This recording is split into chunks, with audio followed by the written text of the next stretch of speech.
Market lens Aditya Birla সান life AMC লিমিটেডের পক্ষ থেকে উপস্থাপিত এই সিরিজটি আমাদের গভীর গবেষণা ও বিনিয়োগ দক্ষতার মাধ্যমে বাজারের অতিরিক্ত শব্দ ছেটে বাজারকে স্পষ্টভাবে বোঝার চেষ্টা করে। 2025 সালে মূল্যবান ধাতুগুলি অসাধারণ পারফরমেন্স দেখিয়েছে। ডলার মূল্যে সোনা প্রায় 65% রিটার্ন দিয়েছে। অন্যদিকে রূপোর দাম বেড়েছে প্রায় 150%। বিশ্বব্যাপী অনিশ্চয়তার মধ্যে এই সম্পদগুলি ইকুইটির তুলনায় অনেক ভালো পারফর্ম করেছে এবং শক্তিশালী সুরক্ষা প্রদান করেছে। তবে পরিস্থিতি এখন বদলাতে পারে বলে ইঙ্গিত মিলছে। গোল্ড টু নিফটি অনুপাত আবারও মহামারীর আগের স্তরে ফিরে এসেছে। ইতিহাস বলে এই স্তরটি সাধারণত ইকুইটির পক্ষে একটি গুরুত্বপূর্ণ মোড় নির্দেশ করে।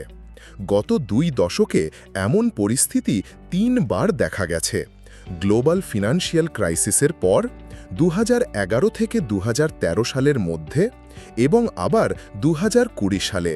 প্রতিবারেই মধ্য ও দীর্ঘ মেয়াদে ভারতীয় ইকুইটি মূল্যবান ধাতুর তুলনায় ভালো ফল করেছে।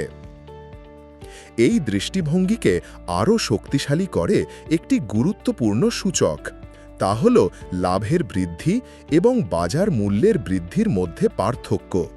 2025 সালে শীর্ষ 1000 তালিকাভুক্ত সংস্থার মোট লাভ বছরে বছরে 11% বেড়েছে, কিন্তু তাদের বাজার মূল্য বেড়েছে মাত্র 6%। এর মানে আয়ের বৃদ্ধি মূল্য বৃদ্ধির চেয়ে দ্রুত হয়েছে। এটি ইকুইটির জন্য একটি সহায়ক পরিবেশ তৈরি করছে। এবিএসএল এএমসিতে আমরা বিশ্বাস করি এই পরিস্থিতি 2026 সালে নতুন বাজার উচ্চতার সম্ভাবনা বাড়াচ্ছে। শক্তিশালী আয়ের গতি, রুপির অবমূল্যায়নের কম চাপ এবং নতুন তালিকাভুক্তির সুস্থ ধারাই এর মূল চালিকা শক্তি হবে। ইকুইটি আবারও মূল মঞ্চে ফিরে আসার প্রস্তুতি নিচ্ছে বলে মনে হচ্ছে।